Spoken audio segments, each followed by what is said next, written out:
Well, when I refer to Israel in these remarks, I generally have in mind the United States and Israel. It's important, particularly for Americans, to recognize that virtually everything that Israel does is with the decisive support, often direct participation of the United States. That's economic, military, diplomatic, and not least ideological, the way the issues are framed in the United States, quite differently from elsewhere. And when Washington draws the line, Israel obeys, having no choice. Right now, Israel is facing a pretty severe crisis, in fact, a double crisis, a crisis of legitimation and a crisis of delegitimation. Those are the terms they use. And they're both matters of pretty serious concern. The issue of legitimation is coming to a head in the next few months at the United Nations. Palestine is appealing to the UN to recognize Palestine as a Palestinian state and also to admit Palestine to the United Nations. The U.S. administration is pulling every string it can to try to prevent it, but it looks as if they may do it. That could come up as early as September. If it comes to the Security Council, the United States will almost certainly veto it, as it usually does. The most recent veto was 3 months ago, February, and that one was a kind of an interesting one. It actually got some attention. Most vetoes don't, for one thing, because there's so many of them. But it's rarely recognized how isolated the U.S. is at the UN on a whole range of issues. The last one did get some notice because it was a little unusual.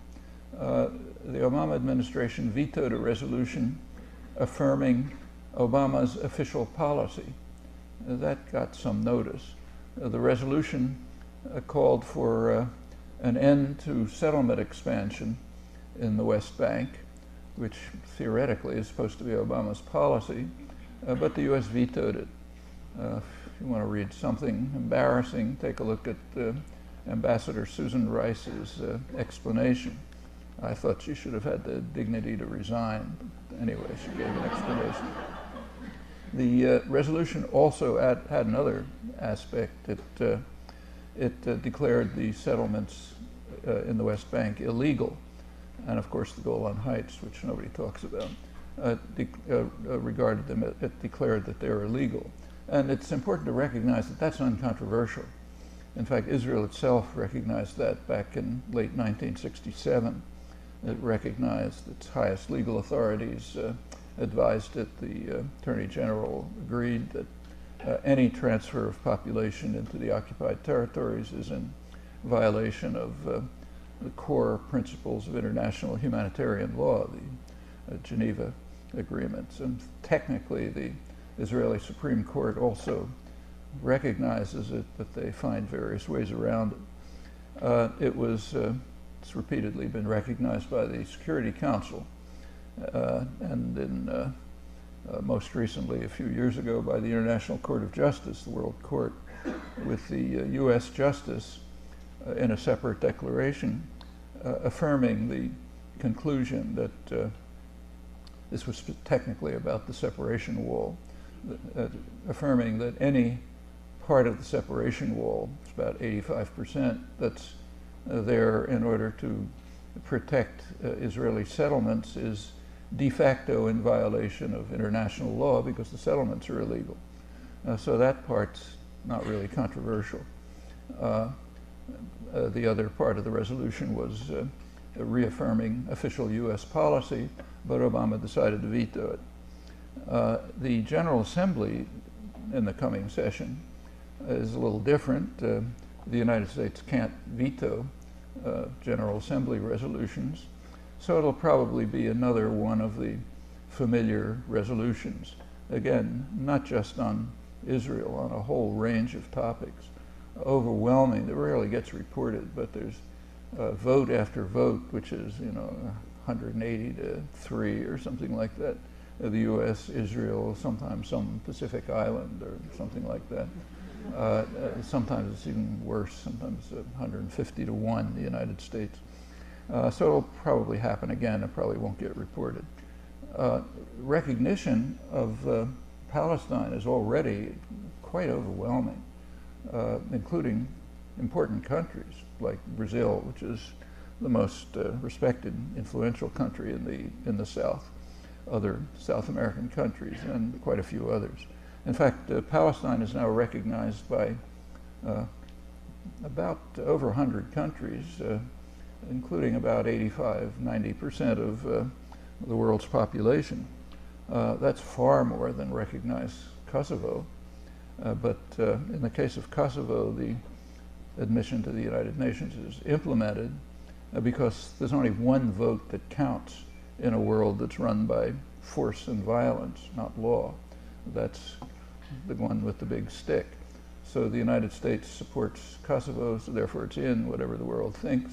And the United States opposes Palestine, so it's out, whatever the world thinks. Well, those are important things to remember. The United States, in fact, is a declining power for a lot of interesting reasons, many of them internally self-inflicted, but it's happening. And it may not be able to hold back the tide forever, even though it's got Canada and a good part of Europe kind of toddling along politely, for the moment at least. In Israel, the government and political commentators refer to the coming votes at the United Nations as a tsunami that they're going to have to do something about, and they're flailing around to decide what they might do. It could be dangerous.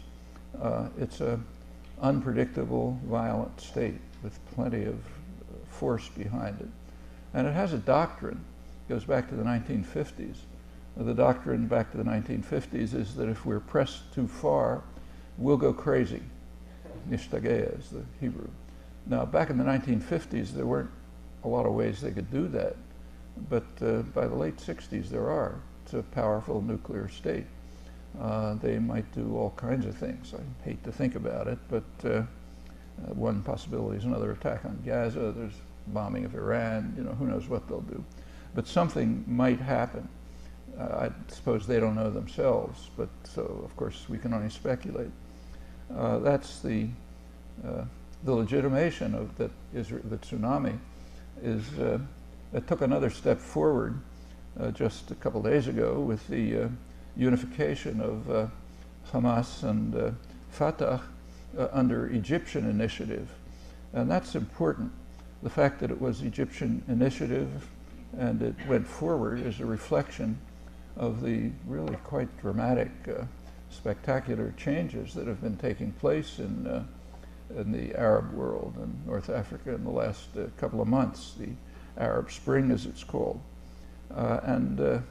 This example, the unification, is one of the many reasons why Israel and the United States are deeply concerned about what they correctly regard as the growing threat of democracy in the Arab world. In this particular case, from 1991, the U.S. and Israel have been dedicated to separating Gaza and the West Bank, breaking them apart. That's in direct violation to the Oslo Accords, signed right at the same time, which declare them to be a territorial unity. Well, the unification might impede and might even reverse this process of separation of the two parts of Palestine, and even more dangerous, the unification might undermine Washington and Tel Aviv's dedicated efforts to prevent any political settlement, any diplomatic settlement of the Israel-Palestine conflict. That settlement, the terms of that settlement are very well understood, supported by essentially the entire world, including Iran. Hamas just reiterated its support for it. virtually everyone. It's a unified unification. It's been prevented for 35 years now by the United States primarily, and of course by Israel. Again, important to recognize. I'll come back to it. Well, that's basically the crisis of legitimation.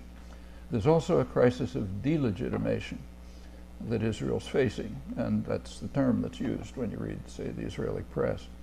That process of delegitimation was carried forward last December when Human Rights Watch, which is a pretty cautious conservative organization, Human Rights Watch, I'll quote, called on the United States to suspend financing to Israel in an amount equivalent to the costs of Israel's spending in support of settlements. So cut back any U.S. support that goes to the settlements. And also called on the U.S. to monitor contributions to Israel from tax-exempt U.S. organizations that violate international law, including prohibitions against discrimination. Now that casts a very wide net for those of you who know the details of this. In the background is also Amnesty International had already called for an arms embargo on Israel because it's using arms and U.S. arms in violation of international law, actually violation of U.S. law too. In the background is also a popular movement of divestment from anything involving the occupied territories in the United States. Crucially, that includes major U.S. corporations like, say, Caterpillar, which provides the equipment for the destruction of the West Bank for illegal construction, also for straight murder, like the Rachel Corrie case. Includes Motorola, another major corporation, which is providing electronic systems for the illegal separation wall, again, uncontroversially illegal, and for the settlements, all illegal, and many others. And this is also extending beyond to broader boycotts. So that's the crisis of delegitimation alongside the crisis of legitimation. And you can see why it's considered, a tsunami, something very dangerous and might elicit an unpredictable and maybe a very dangerous response.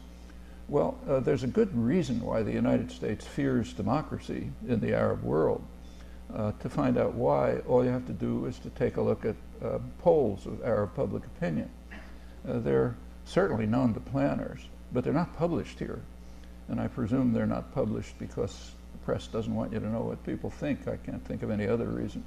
It's hard to think of anything more important at this stage with what's going on in the Arab world than what Arab public opinion is. You hear a lot about what the Arab dictators say, but you don't hear about what the public thinks, and that's very revealing. So what is the public? The polls, incidentally, are taken by the leading U.S. polling agencies, the most prestigious ones. They're released by major institutions, Brookings Institute and so on. It's inconceivable that the media don't know about them, and planners certainly do. And they're interesting. So for example, in Egypt, the most important country in the Arab world, about 90% of the population regard the United States as their main enemy, the main threat that they face. Opposition to U.S. policy is so strong that in Egypt, about 80% think the region would be more secure if Iran had nuclear weapons, not just nuclear energy, but nuclear weapons.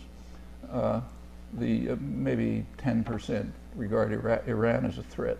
And the figures are a little different country by country, but that's roughly the story throughout the Arab world.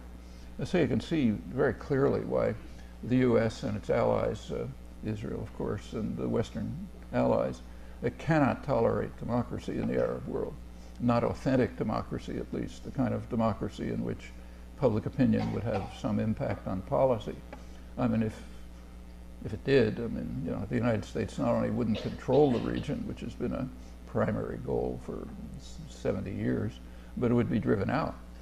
And that's no small thing. It's a major concern has been to maintain control of the energy reserves of the world concentrated there. So of course the U.S. and its allies are very frightened of democracy in the Arab world. Of course, they talk about democracy, but Stalin talked about democracy too.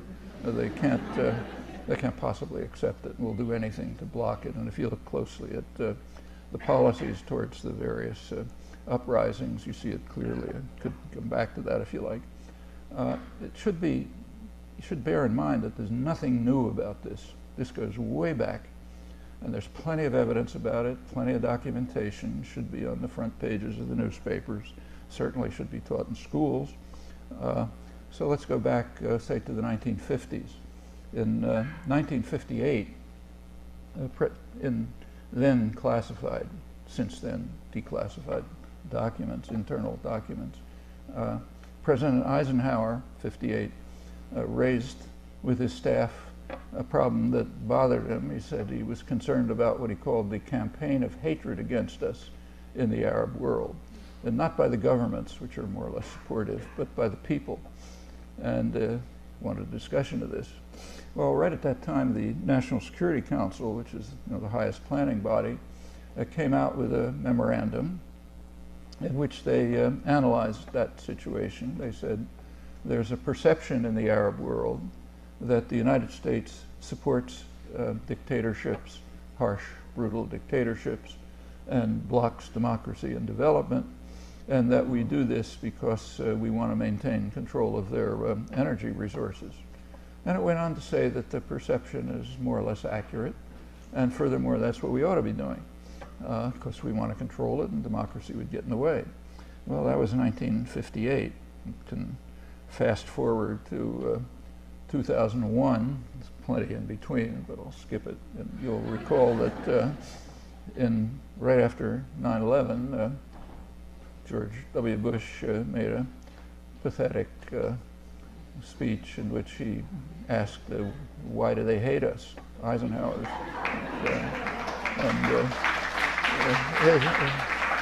His answer was, they hate our freedoms. Well, that elicited a study by the Pentagon Research Group, Defense Science Board, which I don't think was reported here, but they essentially reiterated what the National Security Council said in 1958. They said they don't hate our freedoms, they hate our policies. And then they went through it, essentially the same policies, they haven't changed. What they should have said is, we hate their freedoms, and we hate their freedoms for a really good reason. If they're free, we're not going to be able to carry out these policies, and we want them. And we're beginning to see that. There's a doctrine, it was articulated pretty well by former Jordanian high official, Marwan Muasher, who's the Middle East specialist, the research specialist for the Carnegie Endowment, right during the Arab uprisings. He said that this general principle, which is that as long as everything's quiet, as long as the population is under control, then the powerful can ignore the population and can do anything they like. That's, call it the Muasher doctrine. A very, very wide application. Actually, it applies within the United States as well, rather crucially. So the Muasher doctrine holds, and therefore we don't care about the campaigns of hatred. We don't care that they hate us. We hate their freedoms for good reasons. We'll ignore the polls. All of this became pretty dramatically clear here just in the last few months with WikiLeaks exposures. Of all the WikiLeaks exposures, the one that got the most publicity, big headlines, a lot of euphoric commentary, was that the Arabs support U.S. policy on Iran. And that's a core U.S. policy now, isolating, undermining Iran. And the Arabs support us. That was the headline, a lot of clapping and so on. Well, they were talking about the Arab dictators. What about the population? Like I said, the population, about 10% think Iran is a threat, and a considerable majority think the region would be better off if they had nuclear weapons. But under the Muasher doctrine, it doesn't matter. As long as they're suppressed by the dictatorships that we back, or somehow silenced, then we can do what we like. And if the Arab dictators support us, who cares about anyone else? Now that's strikingly, not just the diplomatic record, that's the press, that's the intellectual community, the whole intellectual community. Just read the commentary on this and see. General assumption, maybe they'd like to have Iran have nuclear weapons, but as long as the dictators are with us, who cares? As long as they're quiet. That's the prevailing attitude right through the whole educated, articulate community, not just on this issue, and as I said, it holds domestically as well, worth thinking about, but different topic. Well, the Arab Spring has had a number of effects already. One of them I just mentioned. Egypt did move forward to bring about the unification that the U.S. and Israel are quite concerned about, but that's only one thing. I mean, a couple of weeks ago, Egypt, the new Egypt, allowed Iranian ships through the Suez Canal into the Mediterranean. Now that has, first time that's ever happened, and the U.S. and Israel don't like it. The Mediterranean's our lake, not anyone else's, and they broke with that. It looks as if they're going to move to open the Gaza border. The closing of the Gaza border, participating in the Israeli siege, is very unpopular in Egypt, and it looks as if Egypt is taking some steps now to open the border, which would break the siege, and that's critical.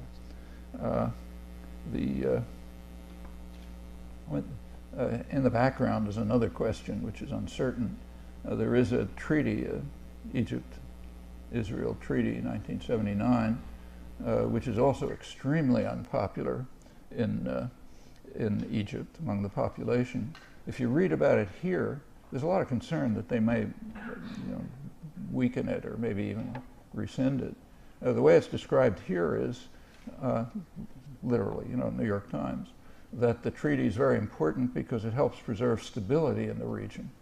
That's a very interesting commentary, because what the treaty does is preserve instability in the region. And that's very clear and explicit. As soon as the treaty was signed, 1979, Israel recognized, it's obvious, but they of course also recognized that with a treaty with Egypt, the main Arab deterrent is out of the game.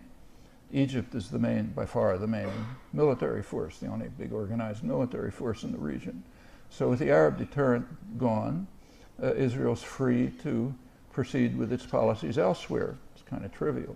They can expand illegal settlement in the occupied territories, and critically, they can attack their northern neighbor, Lebanon. And that was recognized right away. You read Israeli strategic analysts, Avner Yaniv and others. They said straight off, look, we didn't like the treaty much, but it has a good side. We're free to do what we like, because there's no deterrent any longer. And right away, Israel planned its invasion of Lebanon. A couple of years later, a total fakery about pretext, go into it if you like. And it was no small thing. The invasion of Lebanon in 1982 killed maybe 20,000 people, devastated southern Lebanon, destroyed a large part of Beirut. It finally got so bad that the U.S. was backing it all the way. Reagan thought it was great, but they backed it. However, it got to the point where, even Thomas Friedman, who, and this is going pretty far, he was a reporter in Beirut, and it kind of dawned on him that having bombs drop on you isn't a lot of fun. So he started writing critical comments about the bombing. Okay, now we're at the outer limits. And it was becoming really an international scandal. So Reagan kind of ordered Israel to terminate it in mid-August 1982. A lot of horrors happened after that, like Sabra Shatila, it's another story. And Israel, of course, had to obey. They have no choices, even though Menachem Begin, the prime minister, was talking at the time about how Hitler's hiding in his bunker and we got to go after him. That's Yasser Arafat. But the boss said no, so they stopped and went off and did something else, the Sabra Shatila massacre. So in fact, the treaty contributes to instability in the region, but in the technical terms of U.S. political discourse, that's stability. Stability means something that we like. Instability is something we don't like, literally. So, for example, you take a look at Iran. The big threat of Iran now is that they're destabilizing the region. How are they destabilizing it? They're trying to expand their influence into neighboring countries, Afghanistan and Iraq. When we invade and occupy and destroy those countries, that's stabilization. When they try to expand their influence into the neighboring countries, that's destabilization. And that makes perfect sense if you own the world. And that is the basic assumption of U.S. culture. We own the world. If anybody's in the way, they're doing something wrong, by definition. And, this reaches such a level that you can even get things like this. A couple of years ago, the former editor of Foreign Affairs, the main establishment journal, James Chase, a liberal, sensible liberal commentator, was writing about the U.S. Overthrow of the parliamentary regime in Chile, installation of a brutal dictatorship, Pinochet dictatorship. And he literally said, reluctantly, we had to destabilize Chile in order to bring about stability. And nobody saw that as a contradiction. And they're right. It's not. We had to destabilize it in order to bring about our rule under a dictatorship, which is by definition stability. So that's what it means when the New York Times and others tell us that the peace treaty is the foundation of stability in the region. It's the foundation of our rule of the region. But the Egyptians may not go along with that, so we'll see. The isolation of the U.S. on these issues is quite significant and should be talked about in a free society. So take, say, Iran again. Iran is the centerpiece of U.S. policy. This last year was called the Year of Iran. In the foreign policy journals, Iran is the major issue. The story is that Iran is isolated. The international community is isolating Iran. Who's the international community? Well, that's another technical term like stability. The international community is, of course, the United States, and anybody who happens to be going along with it, like Israel maybe, or some Marshall Islands. That's the international community, literally. So take a look at Iran. The non-aligned countries, which is most of the world, have been vigorously supporting Iran's right to develop nuclear energy. They've been doing that for years, but they're not part of the international community. The Arab world not only supports Iranian the right to develop nuclear energy, they actually go so far as to support Iranian nuclear weapons. So the Arab world is not part of the world, the international community. The leading countries of the world, like again Brazil, the most respected country, they strongly object to U.S. policy on Iran. Turkey, the major regional power, they object to U.S. policy. In fact, Turkey and Brazil recently just worked out a deal to handle the uranium enrichment policy. The U.S. quickly shot it down because they don't want anything getting out of their hands. So they're not part of the international community. In fact, the international community in this case is the United States, Israel, Canada, large parts of Europe. That's the international community. That's pretty isolated. Incidentally, we might ask, what is this Iranian threat that we're so worried about? Actually, the Iranian government's a rotten government, and it's a terrible threat to its own population. But unfortunately, it's not unique in that regard, including our friends. And that's not the threat, because we support governments which are horrible threats to their population. So what's the threat? Well, actually, there's an authoritative answer to that, which again would be front page news in a free press. Every year, the Pentagon and U.S. intelligence provide an analysis of the global security situation to Congress.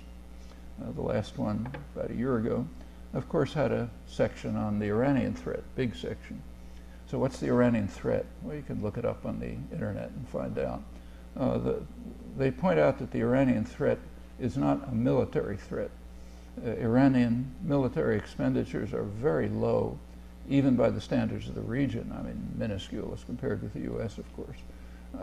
They say that they go into Iranian military doctrine, and they say Iranian military doctrine is strictly defensive. It's designed to deter an invasion long enough so that diplomacy can set in. They say a very limited capacity to deploy force. They talk about the possibility of developing a nuclear capacity. They say if Iran is developing a nuclear capacity, it would be part of their deterrent strategy, deterring a U.S.-Israeli attack. And if any country needs a deterrent, it's Iran. Just take a look at the geography. It's completely surrounded by the military bases of a hostile, violent superpower, and is constantly under threat of attack in violation of the UN Charter, if anyone cares about that. Nobody sane wants Iran to have a nuclear weapon, I don't think, despite what Arab opinion is, but it's possible that they're developing a nuclear capability, we don't know, and if so, yeah, it's likely part of their deterrent strategy. The chances they'd use it are almost zero. They'd be vaporized in 30 seconds if they mounted a missile. But so that's part of the threat, a deterrent, and they do an Iranian deterrent would limit what the U.S. and Israel can do. You know, if you've got to be careful if somebody can attack you with nuclear weapons. So puts a limit on the U.S. and Israeli aggressiveness and violence, and that's a threat. And the other threat, which they go into, is what I already mentioned. They're destabilizing the region by trying to expand commercial, cultural, and other relations with their neighbors. Well, that's the Iranian threat. And on this, the U.S. is quite isolated. The U.S. can sort of tolerate with dismay Turkey's disobedience. But there's another country that's much more worrisome. That's China. China doesn't take any nonsense. China is regarded as a great threat by the United States because they refuse to be pushed around. Their sense, China is look, we've been here for 3,000 years, fending off the barbarians, and okay, you want to make noises, that's your business. We're not going to pay any attention. And that's really frightening. Like if you're, say, the mafia don, and somebody says, I'm not going to pay any attention to you, and you can't do anything about it, you're in trouble. And that's the problem with China, not Chinese aggression, it's just disobedience, disdain, in fact. And if you look at the Washington pronouncements, there's a kind of a touch of desperation in them. So the State Department recently on Iran issued warnings to China saying, if you want to be admitted into the international community, you know, us, then you have to meet your international responsibilities. And your international responsibilities are to obey U.S. sanctions. Well, U.S. sanctions have no validity whatsoever, except that the U.S. is a powerful state and can smash people up. But China is observing UN sanctions, which are mostly toothless. And the U.S. is condemning them for that. They say, well, yeah, they're not meeting their international responsibilities. Well, you know, China just laughs. They don't care if the U.S. Is unhappy that they're not obeying meaningless U.S. sanctions. That's, in fact, in this, as in many other cases, the U.S. is, most of the world is just refusing to go along. Well, that's part of the reason why the U.S. is, in fact, a declining power, but there's much more to it than that. However, that's not the topic. Let's return to Israel-Palestine specifically. There are mentioned a few crucial moments of recent history. There's a lot to talk about. The most important real turning point was 1967. It was in 1967 with the 1967 war that U.S.-Israel relations were solidified in pretty much their current form, a big change from before, and a new framework was established in the region. So what happened in 67? Well, in the background was a war that was going on between radical Islamism and secular nationalism in the Arab world. Radical Islamism is centered in Saudi Arabia, the most extreme fundamentalist Arab state, most Wahhabism, most extreme form of Islam, the supporters of jihad, the missionary movement, and so on. That's centered in Saudi Arabia. So that's radical Islam, the core of it. At that time, secular nationalism was centered in Egypt, Nasser's Egypt. There was a war going on between Saudi Arabia and Egypt, a kind of a proxy war in the Yemen, and it was serious. The United States and Britain have traditionally supported radical Islam, almost always. Saudi Arabia and Pakistan, supported the formation of Hamas. It's very consistent. The U.S. has been a very strong, Britain too, a very strong supporter of radical Islamism. And there's a reason, because they consider it a barrier to secular nationalism. And secular nationalism is the real threat, not only in the Middle East, but everywhere. For example, secular nationalism might involve a move towards real independence and towards taking over the resources of the region and using them for its own population instead of for the West and for the ruling gangsters. And that's a threat. So very consistently the U.S. and Britain have supported radical Islam, Israel too. In '67, Israel effectively destroyed secular nationalism. That was the main outcome of the war, and defended Saudi Arabia, defended radical Islam. And that was a big plus for U.S. policy.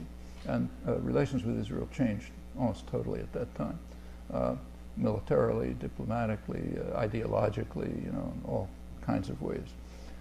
Well, that was continues, but after that, in 1970, a couple of years later, the Jordan, U.S.-backed dictatorship in Jordan, was carrying out a real massacre of Palestinians. Black September was called. It looked for a while as though Syria might intervene to prevent the massacre. The U.S. was pretty upset about that. The U.S. at the time was completely bogged down in Southeast Asia. It had just invaded Cambodia. Things were totally impossible. Couldn't do anything. It called on Israel to react. Israel mobilized its quite formidable military forces. Syria backed off. That was considered a positive step in protecting the Hashemite monarchy and also the Saudi Arabian monarchy. And in fact, the U.S. aid to Israel practically quadrupled that year. And so it continued.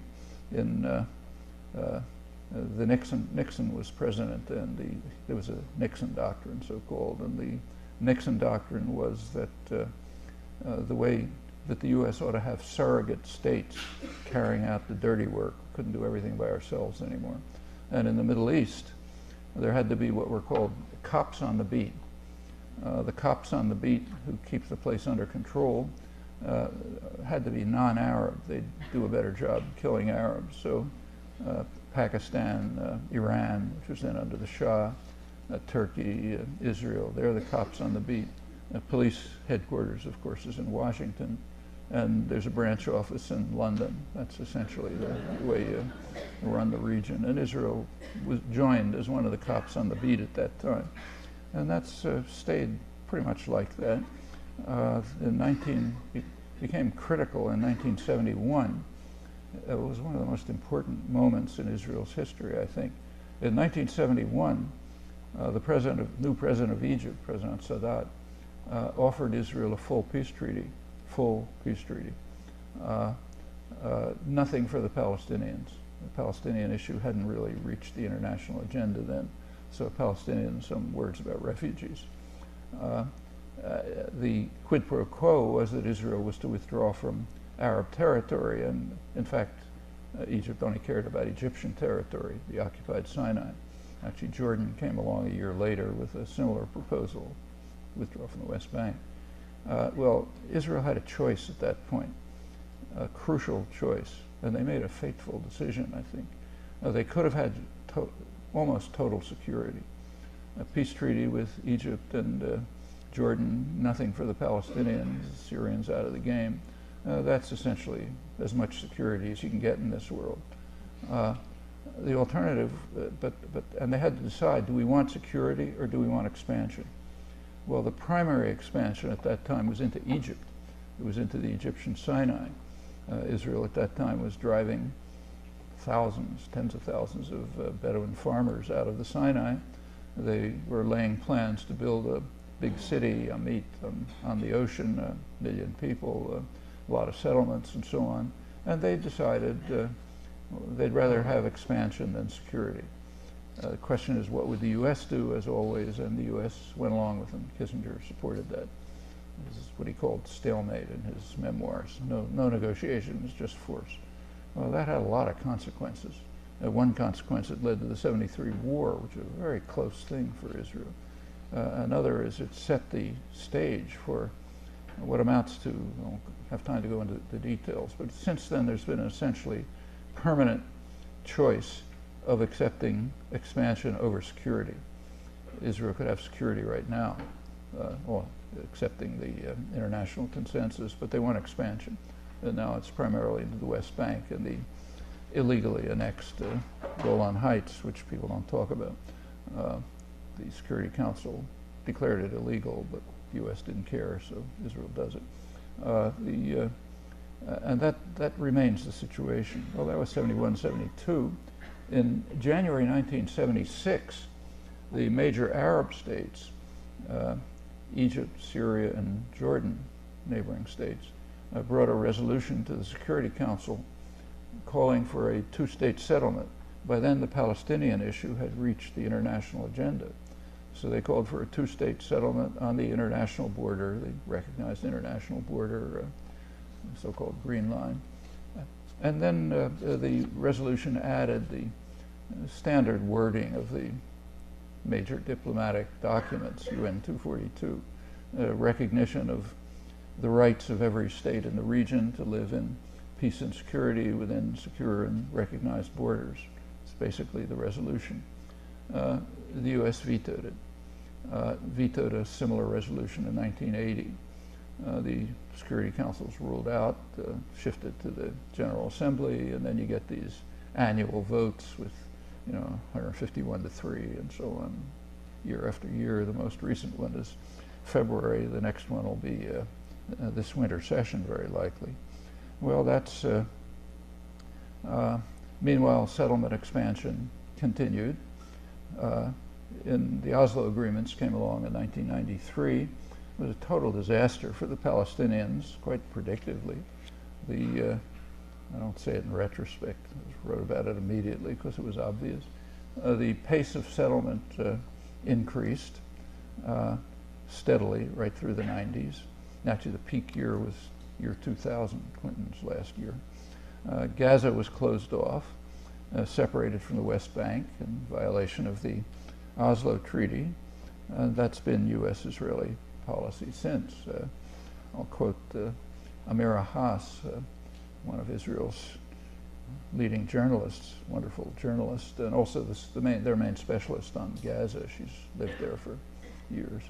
And she writes that the total separation of the Gaza Strip from the West Bank is one of the greatest achievements of Israeli politics, whose overarching objective is to prevent a solution based on international decisions and understandings, and instead dictate an arrangement based on Israel's military superiority, and the U.S. backs it. That's very bitter. It means that students in Gaza, for example, can't go a couple of miles to universities in the West Bank. Patients who have to go to a Jerusalem hospital are pretty much barred. People can't visit their families a couple of kilometers away. Meanwhile, repression intensified and Gaza was reduced to misery. Well, in 2005, it came the famous disengagement. Israel had about 7,000 settlers illegally in Gaza, using a large part of the meager resources and land, maybe 30–40%, and defended by a big mass of the Israeli army. And General Sharon, who was prime minister, the most hawkish Israeli leader, he recognized rationally that it just made no sense to keep a small number of Jewish settlers in Gaza which by then had been utterly devastated. It used to be a pretty wealthy place, but totally destroyed by then. So that was pointless. It made a lot more sense to take them out and send them to settle illegally in the West Bank, which Israel wants. So that was the disengagement, but you couldn't present it that way. So a farce was enacted, a really comical farce. If Israel, they could have just done it very easily. They could have just said, you know, on August 1st, the IDF, the army, is going to withdraw from Gaza. And at that point, the 7,000 or 8,000 settlers would have climbed into the lorries that were provided for them and be taken from their illegally subsidized homes in Gaza to their illegally subsidized homes in the West Bank, and that would have been the end of it. But that was no good. You had to have a PR operation. So what they staged is correct, was a confrontation. So you get front page newspaper pictures, you know, of a little boy pleading with the army not to destroy his home and so on, and then the cries of never again, you know, Holocaust, we have to stay in West Bank forever. I mean, it was such a transparent farce that it was ridiculed in Israel. And what made it even more of a farce was that it was a replay of something that was done a couple of years earlier when they had to withdraw from Yamit, finally, the Sinai. But it passed, the Western press accepted it, and that's a model for what could happen in the West Bank if the U.S. takes a stand. Well, that was the disengagement. Now, the best description of what happened next is from one of the two of Israel's leading commentator, historian, Edith Zertal, and Akiva Eldar, his main diplomatic correspondent. Now, they write that after Israel withdrew its forces from Gaza in August 2005, the ruined territory was not released for even a single day from Israel's military grip or from the price of the occupation that the inhabitants pay every day. Israel left behind scorched earth, devastated services, and people with neither a present nor a future. The settlements were destroyed in an ungenerous move by an unenlightened occupier, which in fact continues to control the territory and kill and harass its inhabitants by means of its formidable military might, which can be exercised with extreme savagery, thanks to us, thanks to firm U.S. support and participation. Well, the attacks continued. That was August 2005. The Israeli-U.S. attacks continued. They escalated in January 2006. In January, the Palestinians did carry out a major crime. In fact, maybe the worst crime they ever carried out. And they had a free election, and they voted the wrong way. That's not allowed. The U.S. reacted instantly. Go back and look at the newspapers. Within days, the United States announced harsh punishment of the Palestinians. Israel too, of course. Europe kind of went along as usual. So, and in fact, what Zertal and Eldar described picked up significantly then. I won't run through all the details, but there were repeated escalations. In June 2007, Hamas, which won the election, in June, what's described is this: that in June 2007 there was a civil war in which Hamas drove out Fatah, the U.S. favorites, and that showed that they're just a gang of terrorists. What actually happened is really not contested. The U.S. tried to initiate a military coup to overthrow the results of the elections. Now, that's standard operating procedure. The U.S. does that all over the world. So they tried a military coup. It was run by a Fatah strongman, Mohammed Dahlan. The coup was preempted by Hamas, and they drove out the Palestinian Authority, and they did take over. Well, that's the Hamas crime. Not that they're nice people. It's a harsh, brutal organization. I wouldn't want to live under their rule, but that's a separate story. And of course the attacks then escalated again, the siege tightened. In June 2008, there was a truce called between Israel and Hamas. And it's very important, actually. In 2008, there was a ceasefire, basically. So no Hamas rockets. Israel would call off the siege. Notice, a siege is an act of war. Israel, of all countries, insists on that. Israel has launched two major wars, 56 and 67, on grounds that it was very partially blocked from the outside world, very partially through the Straits of Tiran. A total siege is, of course, an act of war. So the terms of the truce were Israel would call off the siege, Hamas would stop rockets. Well, Hamas lived up to that 100%. You can read it in the official Israeli records. They concede that during the period of the truce there wasn't a single Hamas rocket. Israel never accepted the truce, maintained the siege. That was June 2008. In November 2008, the day of the US election, you know, when everybody's paying attention to that, Israel invaded Gaza, sent in troops, killed half a dozen Hamas militants, meaningless pretext, and then rocket firing started again. And it went up and back. There were all the deaths, as usual, were Palestinian, but it did continue until December. In late December, Hamas offered to renew the truce. The Israeli cabinet considered it and rejected it. They had a choice then. They could have had a truce, no rockets. They would have had to weaken the siege. But they decided to reject it and instead invaded Gaza with US support. That was the December 2008, January 2009 invasion, which you know about or should. The US supported the invasion, as always, US weapons. US intervened at the UN to prevent a ceasefire. Obama had been elected, but he hadn't taken office. But he wouldn't say a thing about it.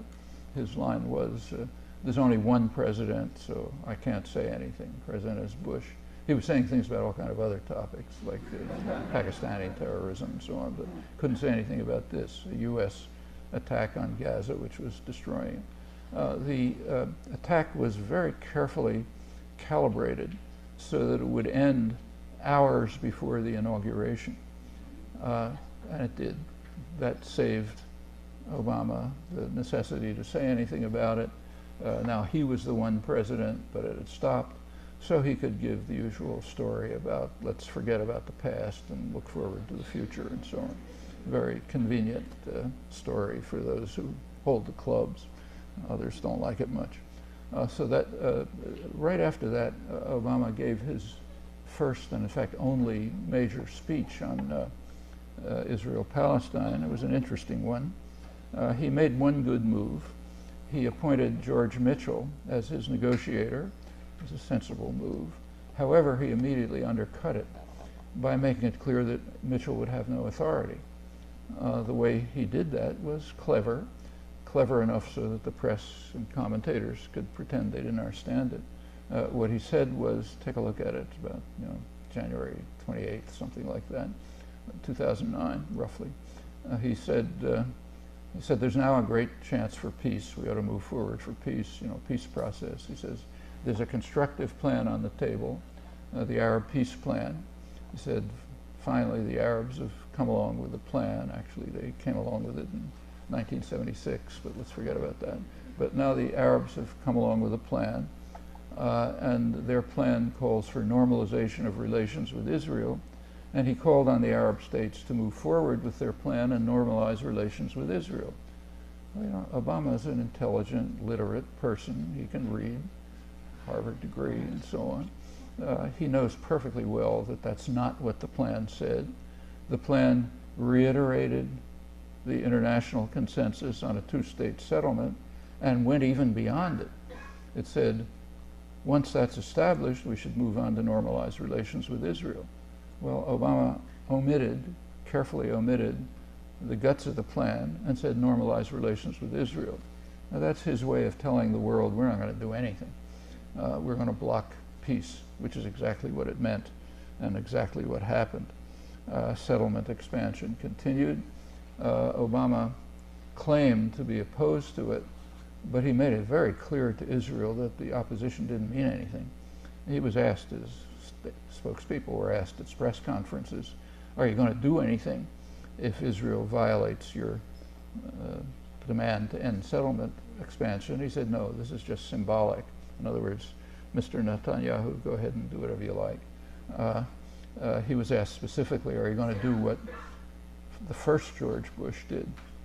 First George Bush did impose very mild sanctions if Israel violated its demand that they not expand sanctions. Clinton ended them. But Obama spokesman said explicitly, no, we're not going to do that.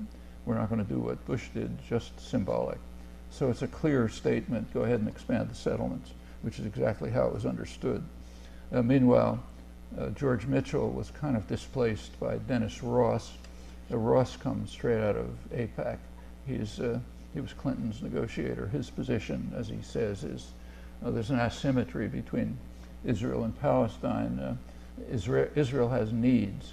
Palestine only has wants, so therefore we can dismiss them. That's the neutral negotiator. He's now the leading advisor. Then comes a series of steps up to the veto of the UN resolution last February. The Arab League, meanwhile, they do talk. They actually have voices. They don't say much, but they do say some things. Like a couple of months ago, they called for 2 no-fly zones. You heard about one of them. They called for a no-fly zone in Libya, and a big uproar about that. Great, no-fly zone in Libya, we got to bomb Libya because the Arabs demand it. They also at the same time called for a no-fly zone over Gaza. Not a word, you know.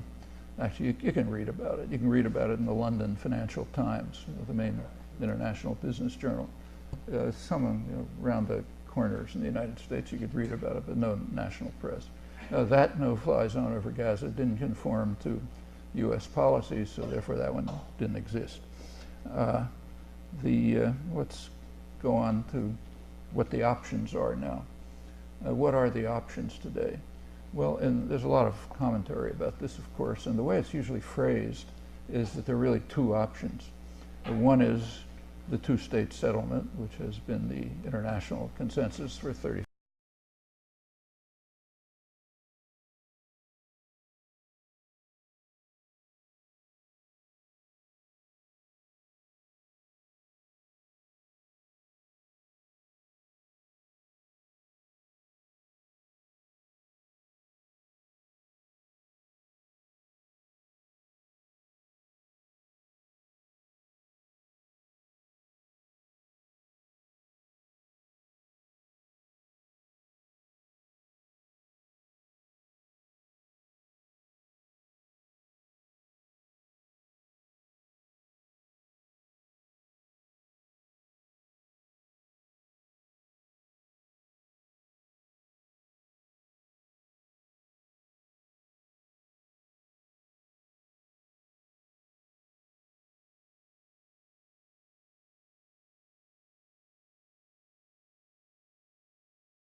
American visitors can drive through the whole area, you know, never even seeing a Palestinian, maybe some figure on a hill, you know, with a goat or something. Tourist office probably funds it, you know, looks good. But that's it. And the Palestinians can just rot. Not entirely. So, like in Ramallah, the U.S. and in fact Europe mainly, are funding a kind of an island of affluence. So you live in Ramallah, you know, you have nice restaurants, and concerts, and so on. That's the standard neo-colonial program.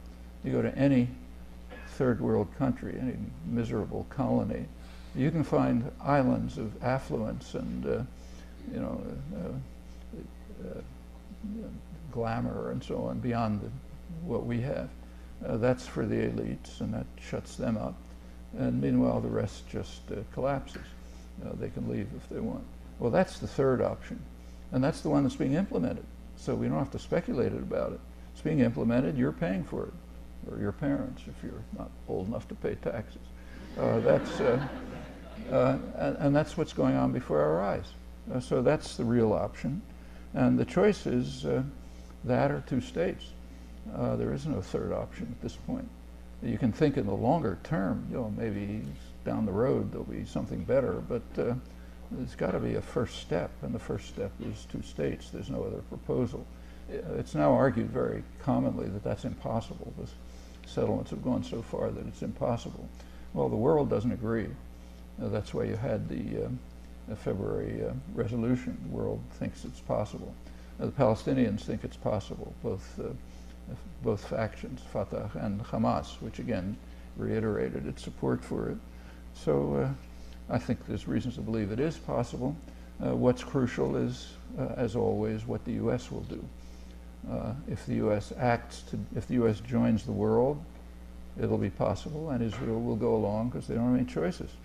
And we can do things about it, like we can stop participating in the crimes. That's not a major, you know, unimaginable action. Stop participating in the crimes, along with what, say, Human Rights Watch and Amnesty International and others are calling for. That would make a difference. Now, there's a lot of, it's very common now these days to draw analogies between Israel and South Africa. Most of them are pretty dubious in my view, but there are some which are reasonable and instructive. Oh, okay. Yeah. It says 5 minutes. I'm used to that. When my kids were little and they asked questions, you know, they often say, just the 5-minute lecture, please.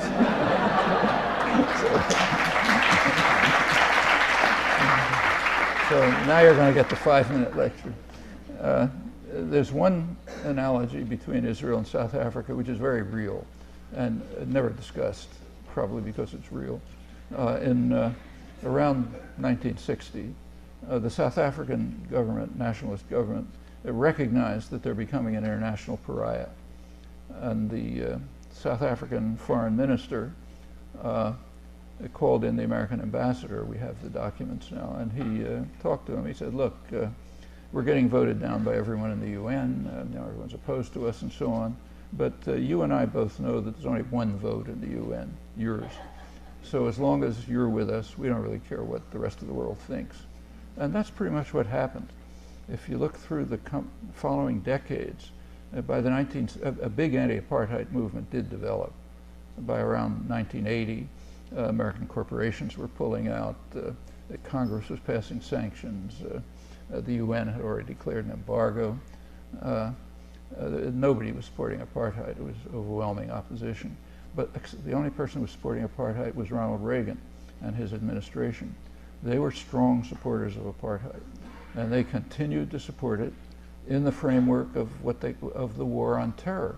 War on terror was declared by Reagan, not Bush, and they had to defend the African nationalist apartheid regime against the terrorist Nelson Mandela and the African National Congress. And I mean it literally.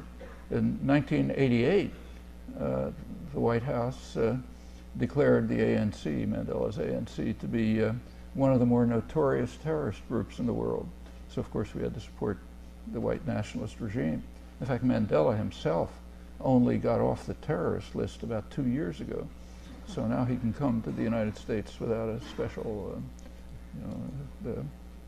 special arrangement. And that continued until around 1990. At that point, U.S. policy changed. We don't have all the documents, but you can guess why. Mandela was let out of Robbins Island. A couple of years later, apartheid was gone. It's not a nice situation. It's a pretty rotten situation in many ways, but at least apartheid was dismantled, which is a big victory. Now, that's not the only time that that's happened. There's case after case.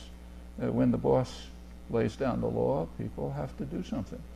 And that's actually an optimistic conclusion for us. It means that it's really very much in our hands.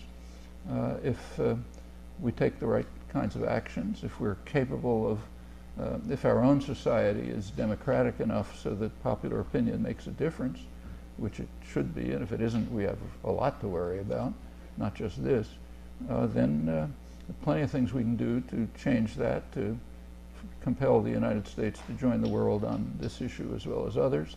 And in that case, this Israel-Palestine conflict can be certainly mitigated, not solved, but mitigated and set on the basis to a much more favorable outcome. That's the 5-minute lecture.